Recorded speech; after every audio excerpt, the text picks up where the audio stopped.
Welcome and welcome back. I'm Carol, and as you can see today, we are going to have curry goat for dinner, and I've already rinsed it. You've seen my to-do list on my windowsill, which is my sprouting potatoes and papaya seeds and pepper seeds that I'm drying on the windowsill. So that's my to-do list for the garden, amongst other things.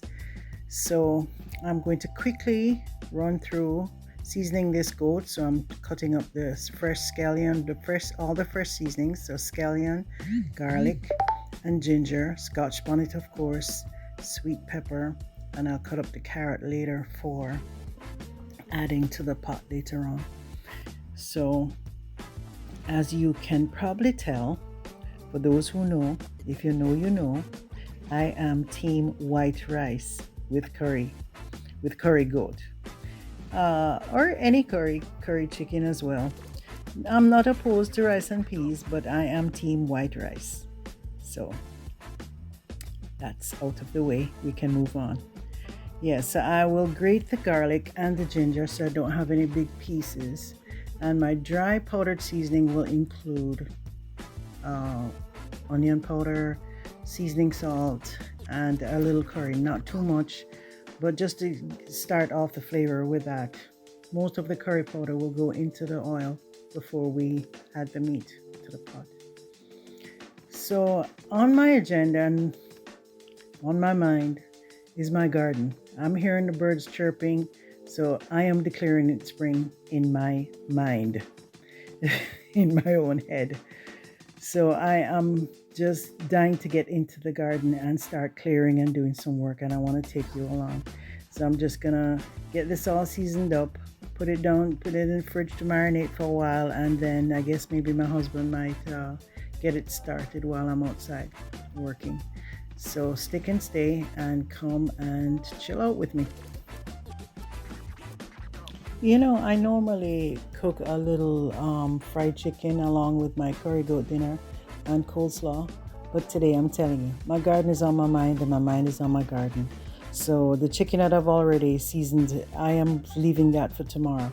Can any of you testify to the fact that sometimes you overcook? You think you're cooking for 2 days to save yourself time the next day, and the next day everything's basically done. You have to cook all over again.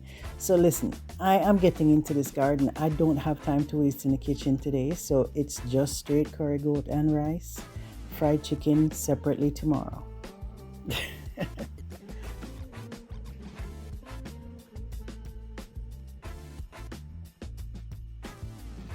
And instead of coleslaw, we will be having steamed vegetables from my garden.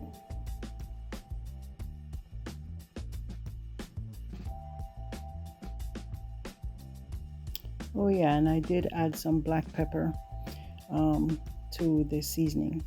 So normally I would season and marinate and have this overnight. It's really best overnight. As a matter of fact, cooking curry goat, everyone knows that after you even cook the curry goat, it's even better the next day. Usually there's not that much left for the next day, but if you're ever able to have it the next day, it's much better than the day before. It just needs that time to just marinate and get that good seasoning in.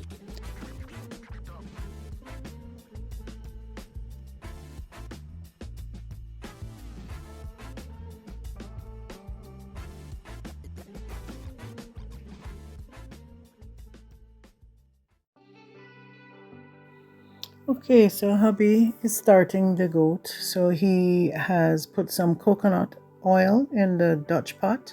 Have to cook with a Dutch pot. Every Jamaican home must have a Dutch pot.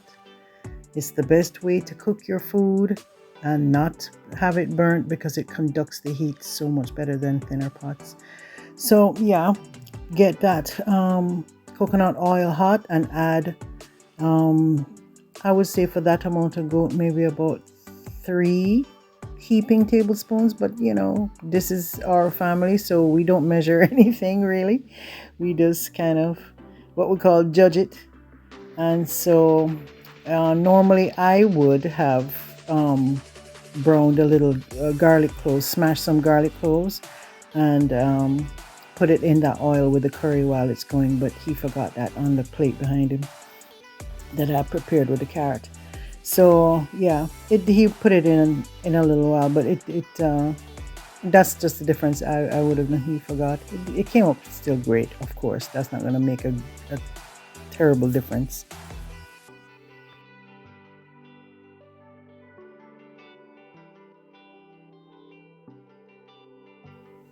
Yeah, so he'll stir it around, get all the pieces of meat coated with that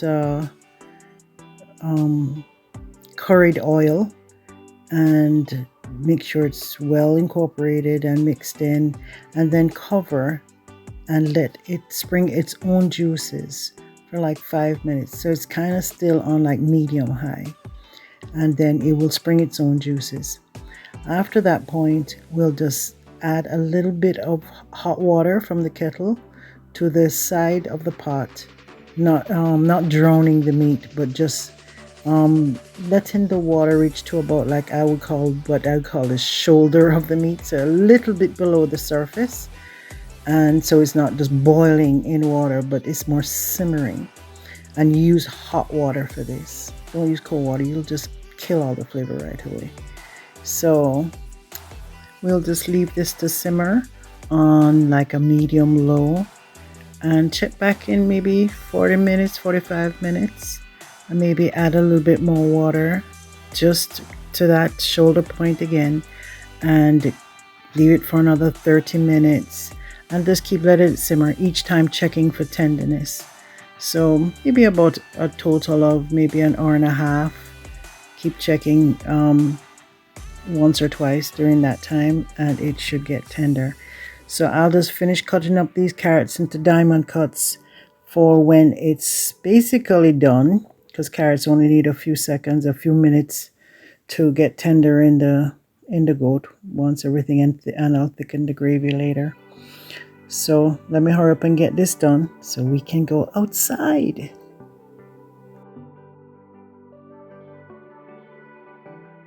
If you've seen my previous videos, you'll know what this basket means, my Dollar Tree hack.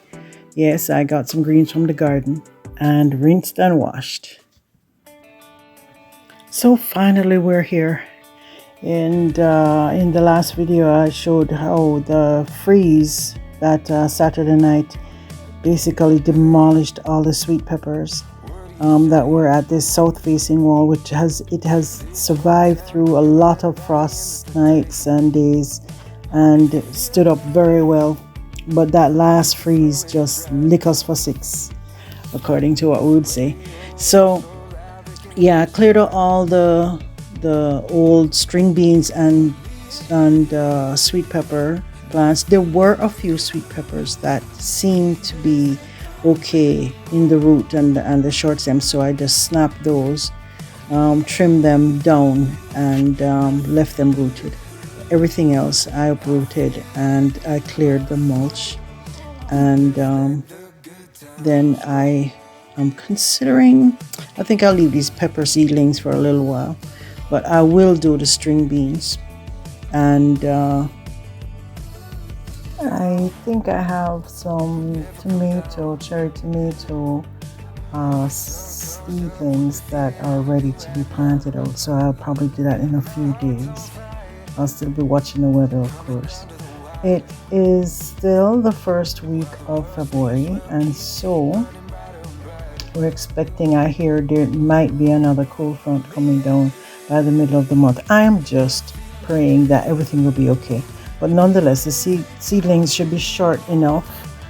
Most of them, and the tomatoes, we bury them up to the neck when we're planting them out. So it's enough for me to cover them with some type of pots or something if there's a cold spell. I also put in some more string beans in this bed as well, and watering it with the hose.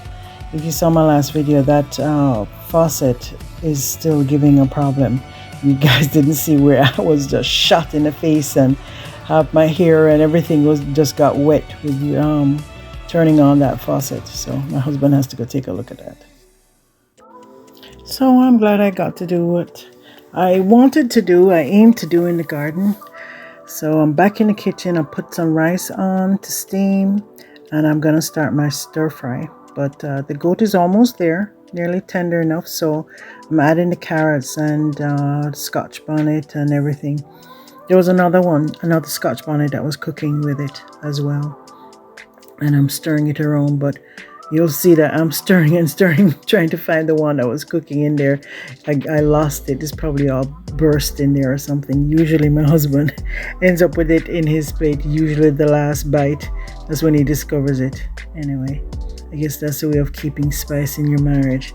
Not intentional, pure irony.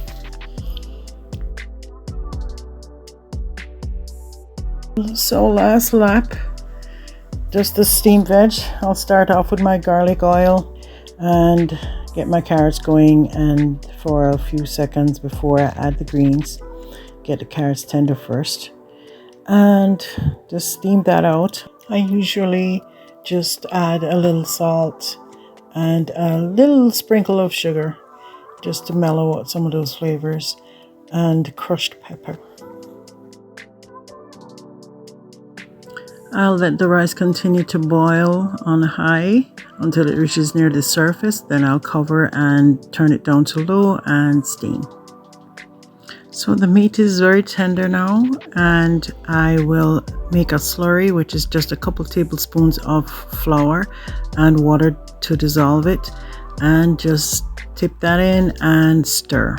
And this is where I'm searching for that pepper, but someone will find it. So everything cook and curry, as we would say in Jamaica. That means everything ready. So I've fluffed up my rice and dinner is served. Thanks for watching. I hope you enjoyed it. And if you stick around a little bit, you'll see some great gift ideas for her this month for any reason whatsoever. Let's just show some love. Bye guys.